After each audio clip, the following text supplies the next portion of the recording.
बोलिए बागेश्वर धाम की। सियावर रामचंद्र भगवान की।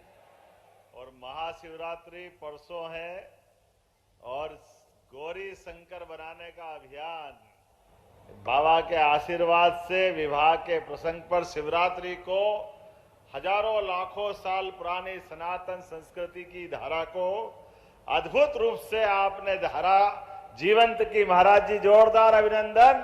हमारे परम पूज्य बागेश्वर धाम के पंडित धीरेन्द्र कृष्ण शास्त्री जी को जोरदार अभिनंदन करें। मध्य प्रदेश सरकार की ओर से आपका वंदन अभिनंदन।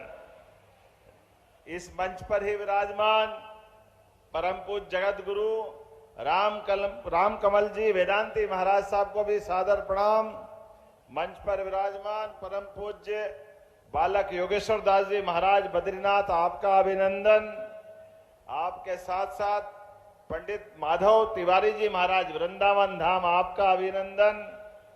मंच पर विराजमान हमारे अभिन्न मित्र वरिष्ठ नेता पूर्व प्रदेश अध्यक्ष यहाँ के सांसद श्रीमान विष्णुदत्त शर्मा जी जोरदार अभिनंदन। वीडी शर्मा जी का भी करें।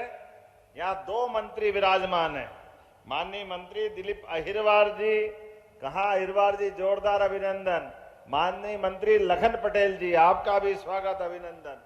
मंच पर अभी अभी हमारे बीच भाषण दिया हमारे पटेरिया जी, हमारी पूर्व मंत्री और वर्तमान विधायिका लक्ष्मी स्वरूप ललिता जी। अरे लक्ष्मी इसलिए बोल रहा हूं कि आज का आनंद तो इसके बिना हो नहीं सकता है। भगवान की दया से आज यहाँ बहनों को जिस प्रकार से अपना महाराज जी ने आशीर्वाद दिया है, यहाँ पर विष्णु दत्त जी भी है, लखन भी है, सारे देवी देवता हैं।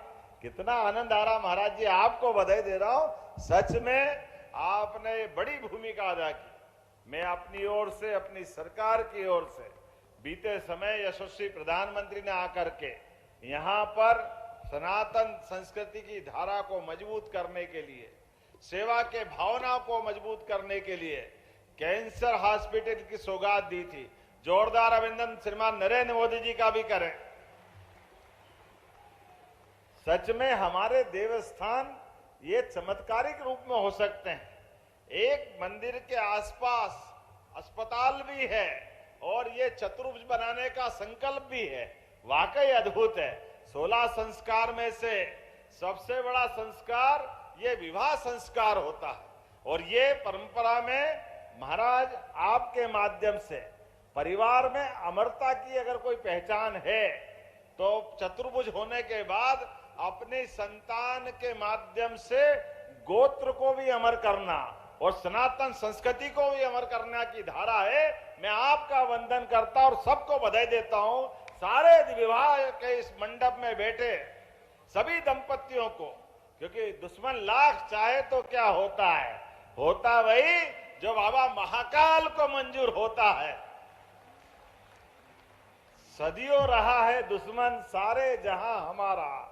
इस संस्कृति को मिटाने के लिए कौन कौन कब कब कैसे कैसे कहां कहां प्रयत्न करते रहे, लेकिन मुझे प्रसन्नता है इस बात की 1000 साल पहले हमारे सोमनाथ मंदिर पर भी खराब दृष्टि डाली थी, लेकिन देश की आजादी के साथ वो देवधाम भी 75 साल से उन्नत आसमान से बात करते हुए सनातन संस्कृति की धारा को प्रवाहित करते हुए आज सोमनाथ का मंदिर वहां अपनी संस्कृति गाथा सुना रहा है और अयोध्या में भगवान राम मुस्कुरा रहे हैं। बोलो जय जय श्री राम।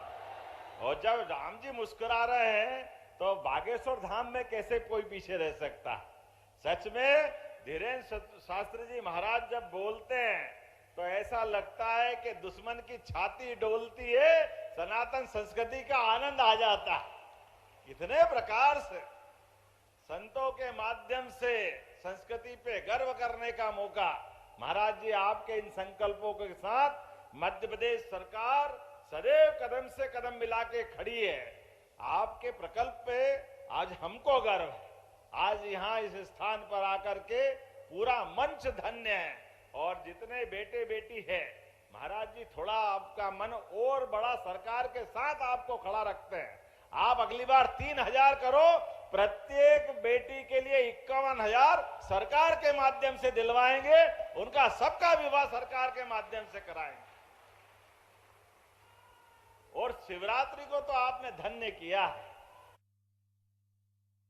बेटियां वास्तव में द्रवित करने वाला चेहरा है, लेकिन केवल शिवरात्रि नहीं, आप उचित समझेंगे 3 मुहूर्त हमारे हैं जहां हम बगैर मुहूर्त के विवाह कर सकते हैं।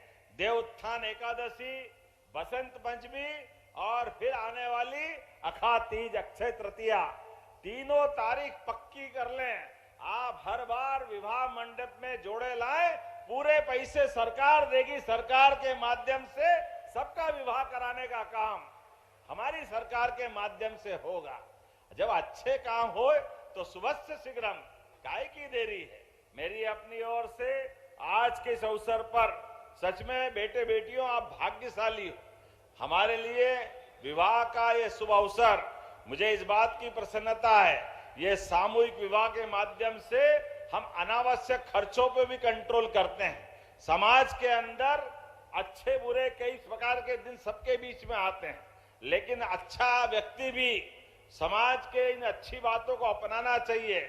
मुझे खुशी है इस बात की, मुख्यमंत्री होने के बाद भी हमने भी सामूहिक विवाह में अपने बेटे का विवाह कराया और महाराज जी ने आशीर्वाद दिया। जोरदार अभिनंदन करें, ये सामूहिक विवाह की विशेषता। अनावश्यक खर्चे क्यों करना चाहिए? जिनके परिवार में कष्ट है वो तो ठीक है, लेकिन जो सक्षम है उनको भी बचना चाहिए। अनावश्यक बुराइयों से बचने की आवश्यकता है। हमारे सामूहिक विवाह से कई प्रकार के संदेश निकलते हैं। हमारे अपने बच्चों को पढ़ाने लिखाने के लिए, कई प्रकार के अवसर दिलाने के लिए सच में पैसा लगाओ तो वहां लगाओ जहां हमारे भविष्य में युवा पीढ़ी को कोई नया अच्छा उसके लायक कोई काम मिले, उसके जीवन में शिक्षा दीक्षा कई प्रकार की प्रतिष्ठा के कई प्रकार के संकल्प पूरे हो सकते हैं। लेकिन मौत मैयत और शादी ब्याह में अनावश्यक दिखावा नहीं होना चाहिए। मैं महाराज जी को बधाई देना चाहता हूं। सच में ये यज्ञ समान है। ऐसी आहुतियां दे रहे हैं, 8 साल हो गए।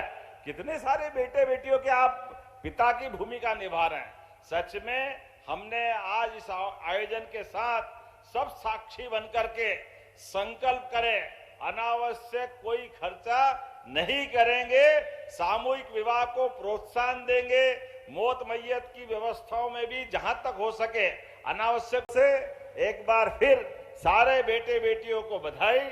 और आपके जीवन में भी महाराज जी सूची बनाना, जो बच्चे बच्ची जिनका विवाह यहाँ हुआ है उनको कोई रोजगार चाहिए, कोई काम धंधा करना हो और वो हमारे राज्य के साथ जुड़ना चाहते हैं, सरकार वो मदद करने के लिए भी इनके साथ तैयार रहने वाली है। इनकी सारी जवाबदारी सरकार के माध्यम से लेंगे।